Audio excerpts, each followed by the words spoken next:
Bismillah ar-Rahman ar-Rahim.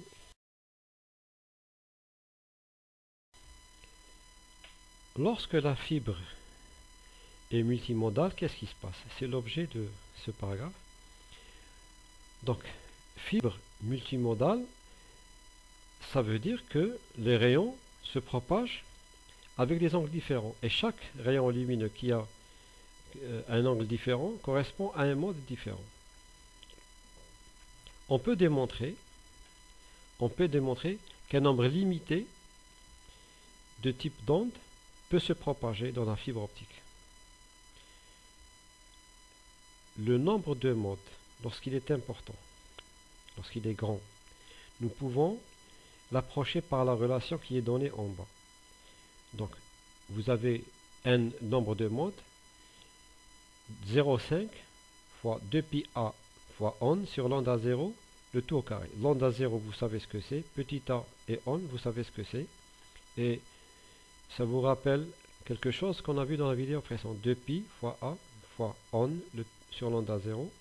Donc cette formule dans la formule, nous l'avons vue dans la vidéo précédente lorsqu'on a vu la condition qu'il faut avoir pour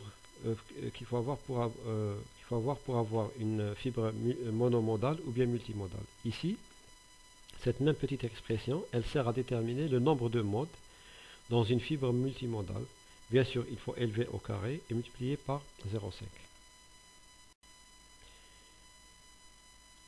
Parlons de ce qu'on appelle la longueur d'onde de coupure, lambda cut. Lambda cut, la longueur d'onde de coupure.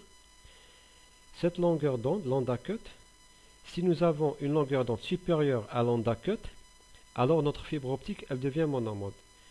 Lambda cut égale à 2πa on sur 2,404. Donc si lambda est supérieur à lambda cut, nous avons une fibre monomode. Comment on peut obtenir cette formule? C'est très facile. Dans la vidéo 1, nous avons vu que pour avoir une fibre monomode, il faut que 2πa fois on sur lambda 0 inférieur à 2,404. Donc lambda 0 doit être supérieur à 2πa on sur 2,404. C'est tout. Donc lambda 0 doit être supérieur à lambda cut. Lambda cut c'est 2πa on sur lambda 0. Voilà, c'est tout. La démonstration, vous pouvez la faire tout seul. On n'a pas besoin de faire ça en TD. Donc en dessous de cette valeur de lambda cut, donc le mode fondamental, il perd de l'énergie au profit de mode d'ordre supérieur. Donc la longueur d'onde de coupure des fibres optiques normales, standard, elle est de 1100 nanomètres à peu près. Donc elles sont monomodes pour les longueurs d'onde des télécommunications. Passons maintenant aux fibres à gradient d'indice. Les faisceaux les plus éloignés de l'axe sont les plus rapides. L'axe, on le montre dans la figure de droite, c'est lorsque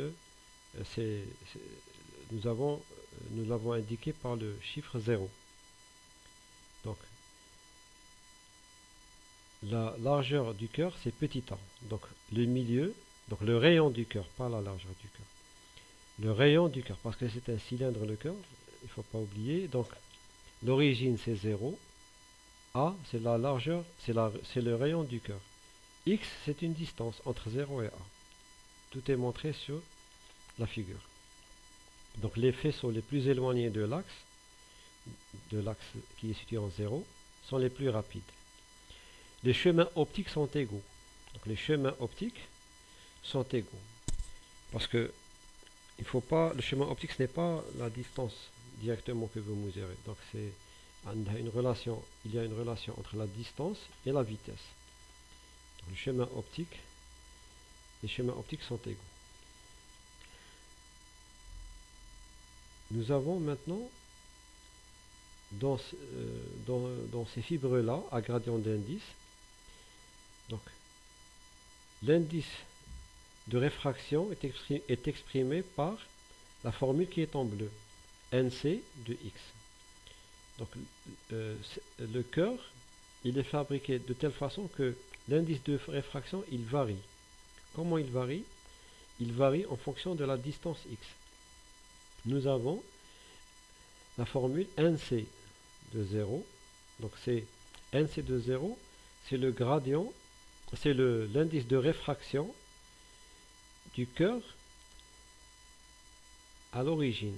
Donc l'indice de réfraction en x est égal à 0, c'est NC de 0. Racine carrée de 1 moins delta, delta c'est l'écart qu'on a défini dans la première vidéo, fois x sur a, de tout à la puissance alpha.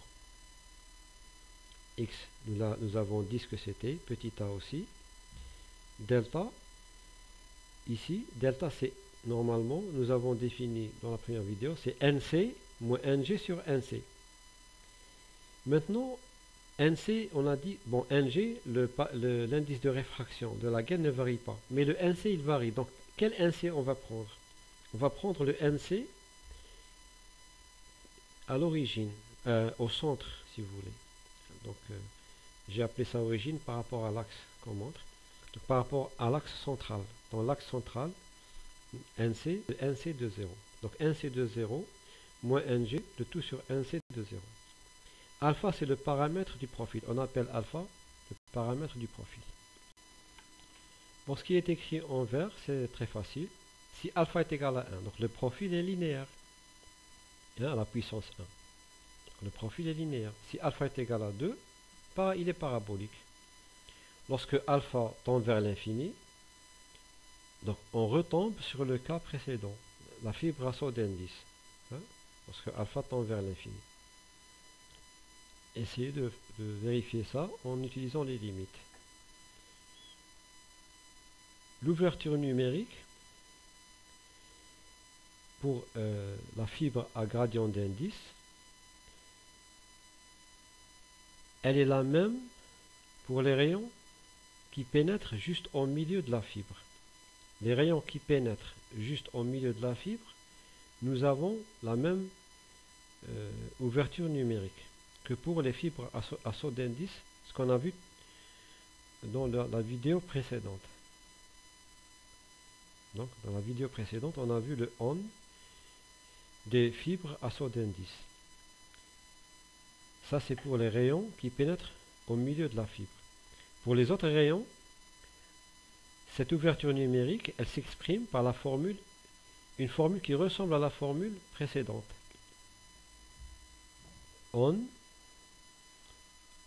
donc à la distance x est égal à on en 0, fois racine de 1 moins delta x sur a, le tout sur alpha, le tout à la puissance alpha. Donc le on 0, c'est l'ouverture numérique en x est égal à 0. Donc elle est donnée par racine carrée de nc carré de 0 moins ng carré. C'est ce qu'on a dit. Donc c'est la même ouverture numérique que pour les fibres à saut d'indice. Parce que on de 0, c'est juste au milieu. Maintenant, le nombre de modes qui se propagent dans la fibre à gradient d'indice est donné par la formule suivante. Elle ressemble à la formule de la fibre à saut d'indice, sauf qu'il y a maintenant on de 0 au lieu de on. Bon, on peut comprendre ça parce que on varie avec x. Il y a le terme supplémentaire, alpha sur 2. Il faut multiplier par alpha sur 2. Donc la formule, elle est claire, elle est écrite en bas.